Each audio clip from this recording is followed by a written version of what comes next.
لازم 3 خطوط.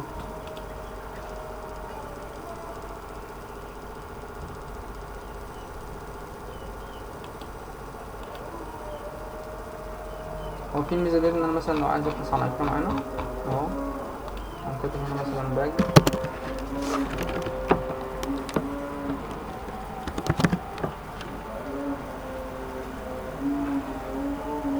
يعمل لنا في الباكس التانية.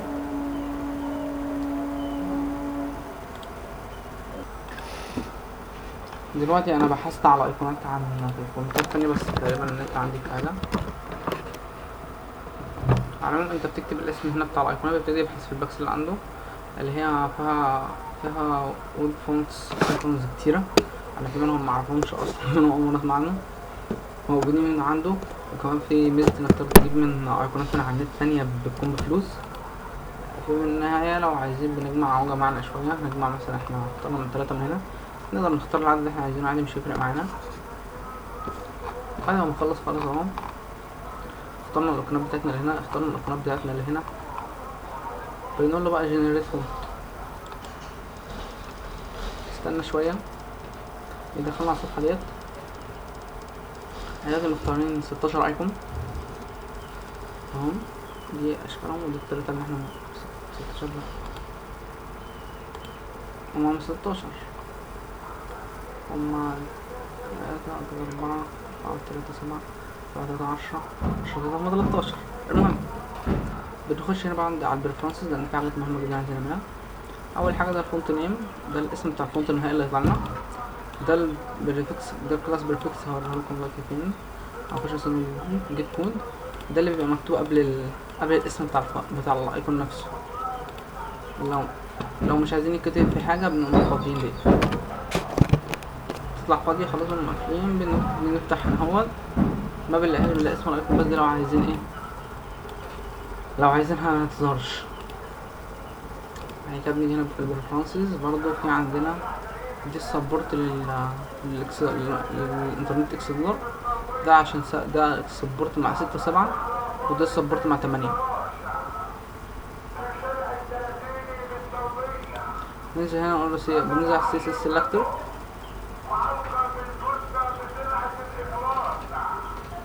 نيجي نقعد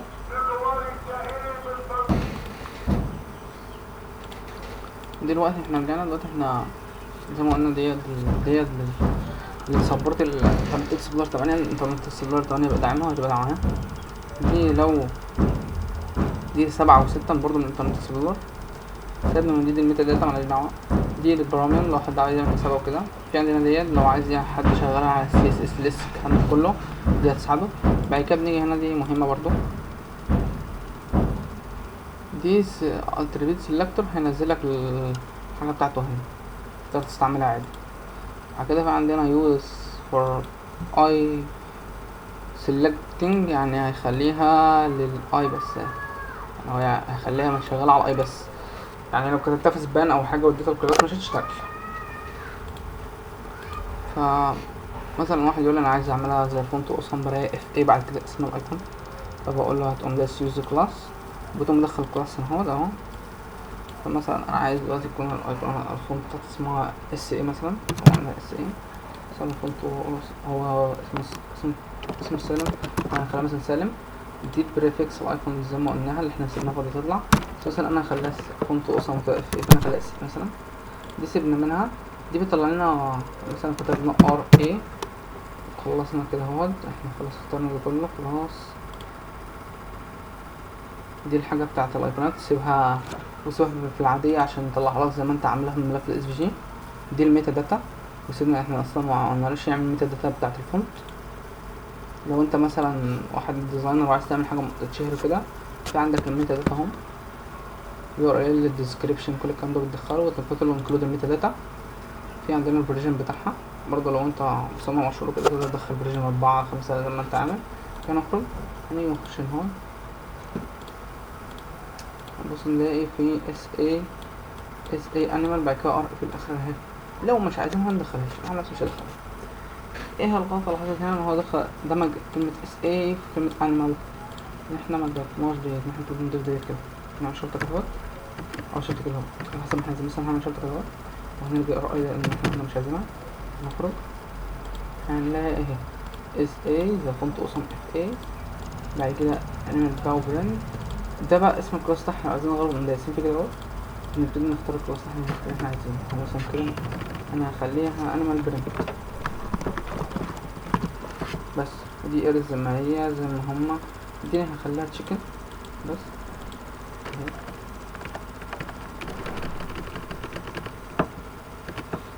باتر فلاي اخليها هورس هيد مثلا، نخليها هورس هيد 2 مثلا. هيد 2 اهي، دي هورس هيد مثلا نخليها هورس هيد 2. دي ليزر، دي سكوير اللي احنا عملناها. دي هابي 2 سمايل 2 هنخلي مثلا هابي سمايل وتنج بس اهو كده. احنا اخترناهم من الكلاس. فكده في شويه حاجات بقى بنعديها من هنا.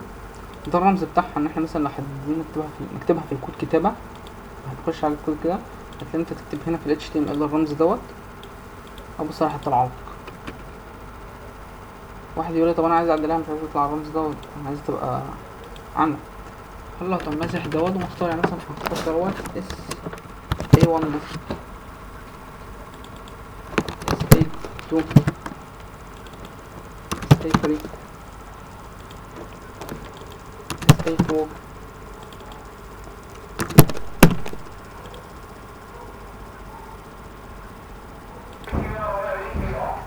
رجعت لكم طلعت ان الارقام دي هي ارقام الرمزيه اليونيكود بتاعت الرموز دي. فانت يا اما تكتب اليونيكود بتاع رمز انت عارفه، يا اما تختار رمز هنا مثلا اخترت هنا حروف عاديه انا لما اكتب الحرف معين انتم مطلعلي، او ممكن تختار صور تعبيرات، يعني مثلا هو كده تعبيرات زي كده لما تعملها بيست عندك في المكان مستبدلها بديت. مثلا على سبيل المثال ممكن نختار الصورة شربتها كده بايه كده مثلا، فهو راح مقطعته انا الرمز بتاعه اللي هو معرفش ايه. هنيجي عند الكود والكاركتر اللي انت هتعمله كوبي بيست هيطلع لك، او ال HTML entry اهو. في النهاية هم كلهم تقريبا جاهزين خلاص كده الحاجة دي. هنيجي هنا خلاص خلصنا وعايزين هنختار دي كده نطلع ايه حاجة مثلا دي، عايزين نختار دي.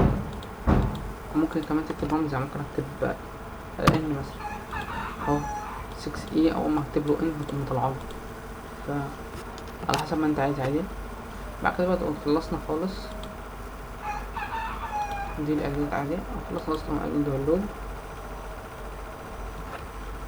وهستنى هيقوم مديك فايل زي اي بي مضغوط باسم الفونت اللي انت عايزه، وهنشوف دلوقتي احنا نقدر نستعمله ازاي اهو. فك دلوقتي اهو عندنا فايل زي اي بي اسم سالم على اسم الفونت بتاعي، فهقول له مثلا داونلود جنرال.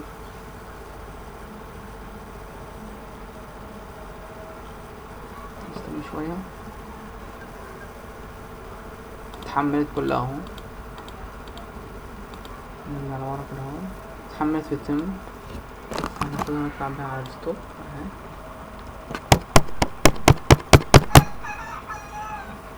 اهو. ملف اسمه سالم دوت زي اي بي هندخله هنا كده اهو عشان ما نعكش الدنيا. طلع لنا سالم دوت زي اي بي، هنقول له كليك يمين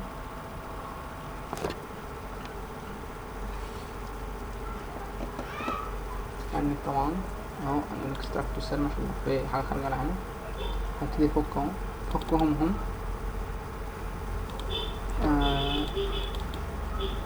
ده الملف بتاع ال IE7 الانترنت اكسبلور 7. ده الفونت اهو. في نصيحة كده هنصحها في الاخر. هنجيب الملف الديمو بتاعه وندخله اهو. هنلاقي ادي الايقونات بتاعتنا اهي كتبت فونتات. هنقدر عايزين نجرب مثلا، فمثلا هقول له 200 بكسل زي ما احنا قلنا، واجي نقول مثلا هكتب له 6 عشان انا اعمل الفرخة على حرف الاي، فاول ما كتبت ايه راح مطلعها لي وهو الرمز اللي هنا. فلو جينا مثلا نكتب كده سي راح مطلع دي، لا مش هطلع على ايه، لا دي انا اهو ايه مثلا على البتاع ديت. برضه لو جينا نكتب ان اهي راح مطلع لنا التونج اللسان. نقول نعمل كوبي دوت كده كوبي واعمل له بيست هنا اهو راح مطلع لنا شويه حاجه. هنعمل كوبي واعمل له بيست هنا اهو راح مطلع لنا ديت اهو. من هنا بيوريك ان هي تقدر تعمل لها سكيل. ممكن نعمل لها سكيل زي ما احنا عايزين عادي اهو. طلعت ضخمه جدا جدا جدا جدا اهي ضخمه جدا طبعا ما بكسبتش. وده نفس الحال مع الايقونات بتاعتنا اللي احنا عملناها تطلع بتفاصيلها وكل حاجه. طبعا احنا هنلغي دوت هنخليه مثلا هنا عشان بس متبهدلش الدنيا اهو.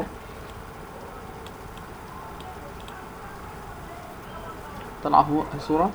ولو كتبنا تقريبا اسم الكلاس نحاول نطلعها له.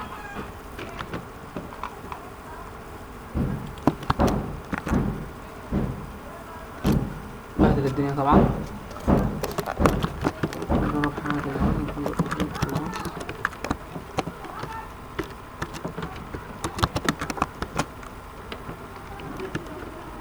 اهي كتبنا اسم الكلاس راح مطلعها لنا. طبعا احنا لازم نعمل حاجة زي نجرب عملي. انا محتاج الديمو ده خالص الموضوع دوت جاب الفونتس هنلاقي بقى الفلات دي. نصيحة لأي حد حملها تبقى ماسك كلهم كده. بعد كده اقوم فاتح موقع اسمه ويب فونت جنريتور.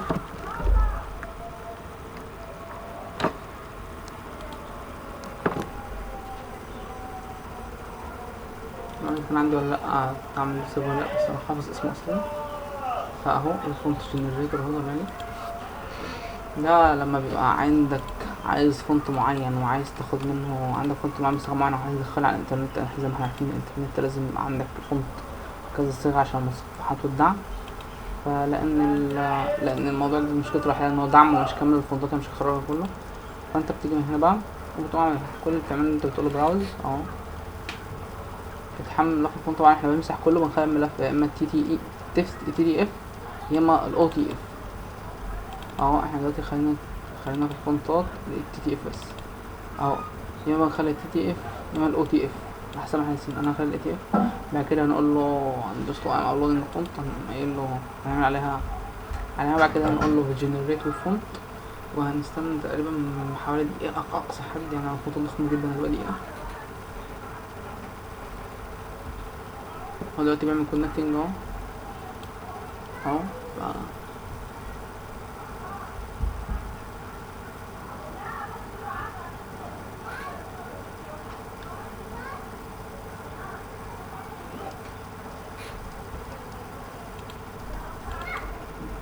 طبعا حاجات انستول هندور فونت بيبقى فونت عادي.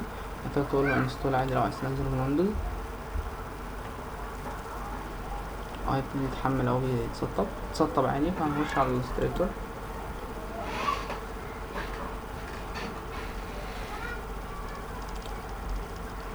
طبعا لسه بيعمل جنريت ليه.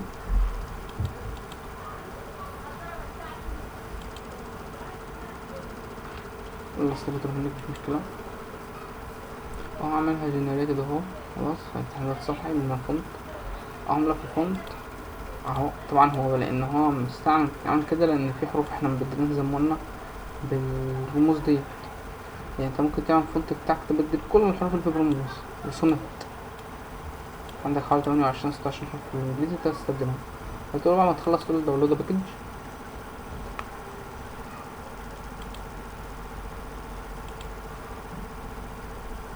كونكتنج وهمديك فايل زي بي تاني من فترة الفونت.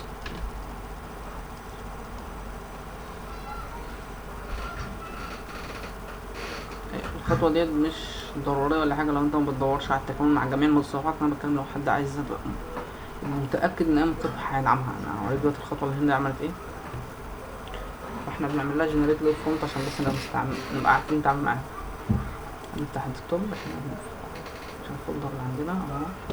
نختار نيو فولدر. بعد كده سالم فونت هنحطه هنا اهو. هنقول سيف ونستارت داونلود. اتحمل خلاص. نقفل ده كده ونقوم جايب من هون. هنقول كليك يمين اكستراكت سالم. طبعا هو الموضوع رخم نوعا ما يعني بس هيفيدنا كتير.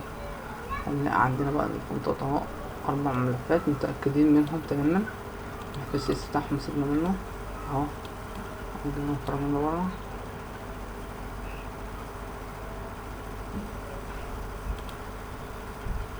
هنقول له اون، نمسح بقى الملفين دول. بقى عندنا ملفات الفونت بتاع سالم اهو.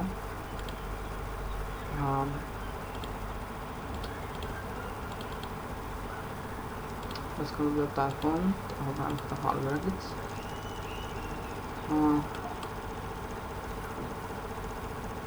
ريفريش فايل تري.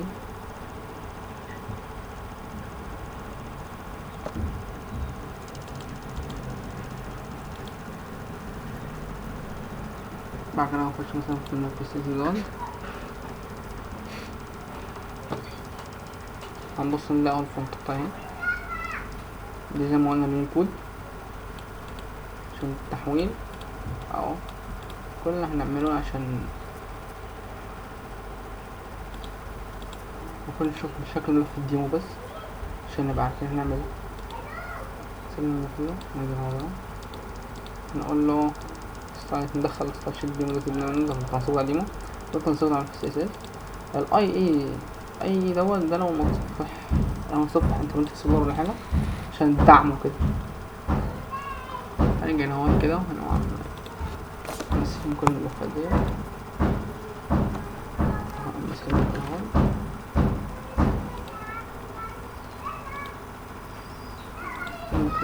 هنمسح ملف دوت فوق هون ودوت وهنسيب دول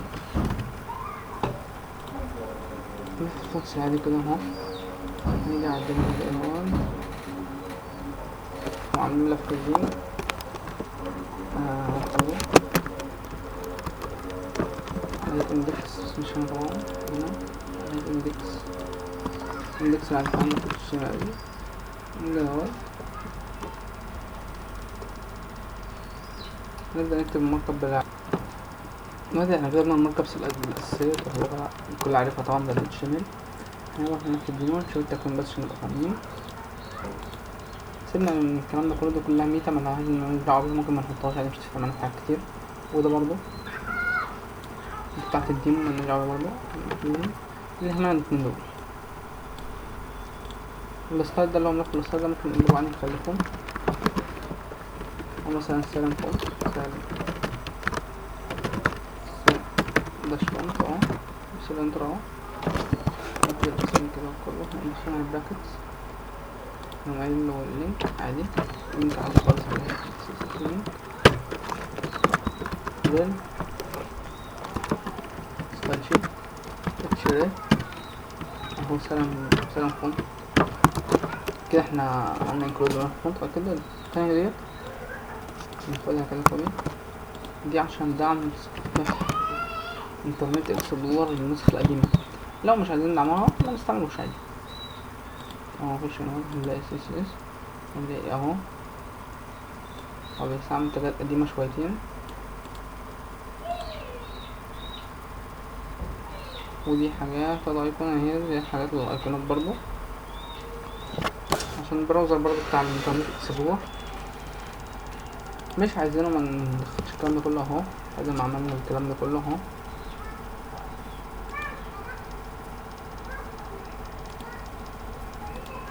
ندخلهم في البادي عاملين ال اي ونديله كلاس مثلا. طبعا نقدر نعمل اي عنصر ونديله مثلا كلاس ايه حسب ظني. لا مش كلاس مش كلاس هنديله كلاس من الكلاسات الموجودة عندنا نخش نشوفها ونسأل على الشخص. مثلا هنخش نقول اس اي اريس هنقوم عامل ايه هو احنا في اندكس زي ما بنعمل في الفونت وصل مثلا او نجيب ايكون فاحنا دخلنا اس اي اريس اللي هي اللي عملت البروتوكول عشان نبقى حافظين. نجيب الملف بتاع الاندكس بتاعنا ونقوم مدخلينه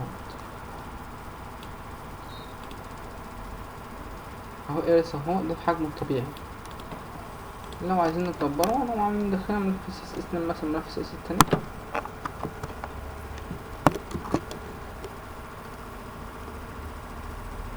اهو ستايل سي اس اس. ونقدر برضه ندخل مثلا في البتاع في نخش مثلا هنا زي في الفونت اصلا برضه نخش على سالم فونت انا جاي هنا مثلا كده نديله دوت 5 اكس مثلا، ونقول له فونت داش سايز 200 بكسل. طبعا الكلام ده كله مجازي.